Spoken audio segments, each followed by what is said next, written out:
जब एक व्यक्ति की बात करना हो तो हम वहां पर हैज टू का प्रयोग करेंगे, और जब एक से ज्यादा व्यक्ति की बात करना हो तो हम हैव टू का प्रयोग करेंगे। अर्थात जैसे मुझे जाना है, आई हैव टू गो। मुझे जाना है, आई हैव टू गो। हमें जाना है, वी हैव टू गो। लड़के लोगों को जाना है, बॉयज हैव टू गो। लड़कियां लोगों को जाना है, गर्ल्स हैव टू गो। उसी प्रकार से जैसे कि एक आ गया, उसे जाना है, he has to go. Ramesh को जाना है, रमेश हैज टू गो। और रमेश को खाना है, Ramesh has to eat. Ramesh को खेलना है, Ramesh has to play.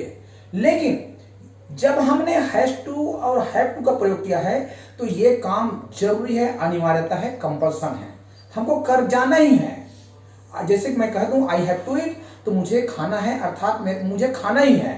I have to गो, अर्थात मुझे जाना है, अर्थात मुझे जाना ही है, अर्थात ये जरूरी है।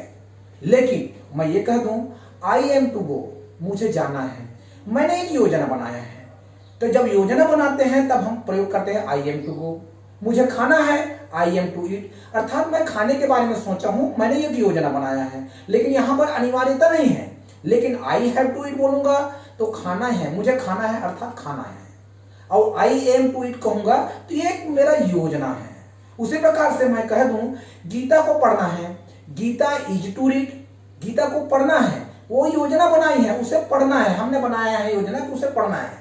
लेकिन गीता हैज टू रीड कहेंगे तो गीता को पढ़ना ही है, अर्थात गीता को पढ़ना है ना। उसी प्रकार से जब हम कहें yes I have to take medicine, अर्थात मुझे दवाई लेना है, अर्थात मेरी अनिवार्यता है, मुझे लेना ही है। I have to take medicine, अर्थात मुझे दवाई लेना है, मुझे दवाई खाना ही है। लेकिन I am to take medicine, मैं ऐसा बोलता हूं I am to take medicine, तो इसका मतलब होता है कि मुझे दवाई लेना है, जरूरी नहीं है, मैंने सोचा है दवाई लेने के बारे में। तो यही अंतर है। I have to go to market, मुझे बाजार जाना है। I am to go to market, मुझे बाजार जाना है। दोनों का मतलब हुआ मुझे बाजार जाना है। लेकिन I am to go to market, मुझे बाजार जाना है, यहां पर मैंने योजना बनाया है। एकदम कोई जरूरी नहीं है कि मैं एकदम पक्का बाजार जाऊंगा, मैं केवल योजना बनाया हूं। अब मैं कहूं I have to go to market, अर्थात मुझे बाजार जाना है, मतलब पक्का है मेरा बाजार जाना, मैं बाजार जाऊंगा ही।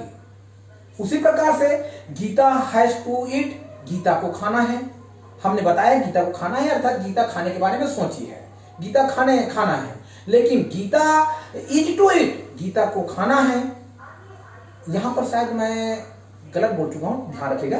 जैसे गीता हैज टू ईट, अर्थात गीता को खाना है, मतलब यहां जरूरी है, कंपल्सन है, अनिवार्यता है, गीता को खाना ही है। अब गीता इज टू ईट, अर्थात गीता को खाना है, यहां पर कंपल्सन नहीं है, अनिवार्यता नहीं है, अर्थात गीता को खाना है, गीता को खाना है तो गीता इज टू ईट, अर्थात उन्होंने योजना बनाई है, उसके पास योजना है। तो कहने का मतलब यह है यदि हैज टू का प्रयोग करेंगे, हैव टू का प्रयोग करेंगे और उसके बाद क्रिया का पहला रूप रखेंगे तो वो काम हमको करना ही है, मजबूरी है, अनिवार्यता है।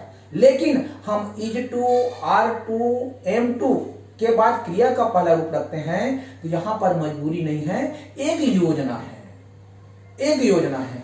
और उसी प्रकार से मुझे जाना था, आई हैड टू गो, मुझे जाना था, अर्थात अनिवार्यता था, मुझे जाना था, लेकिन मैं कुछ गलतीवश कारणवश नहीं गया।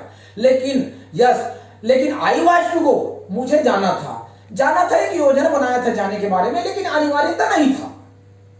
तो इस प्रकार से ध्यान रखेंगे, जब इज, आर, एम, वाज, वर के बाद हम टू लगाते हैं और उसके बाद हम क्रिया का पहला रूप रखते हैं तो ये अनिवार्यता नहीं है, केवल एक योजना होगा, केवल एक योजना होगा।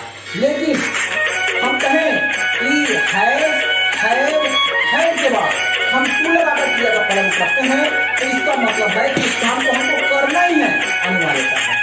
ठीक है, ध्यान रखेंगे और पूरा वीडियो देखना है तो यूट्यूब चैनल पर जाइएगा और इसको वीडियो देखिएगा।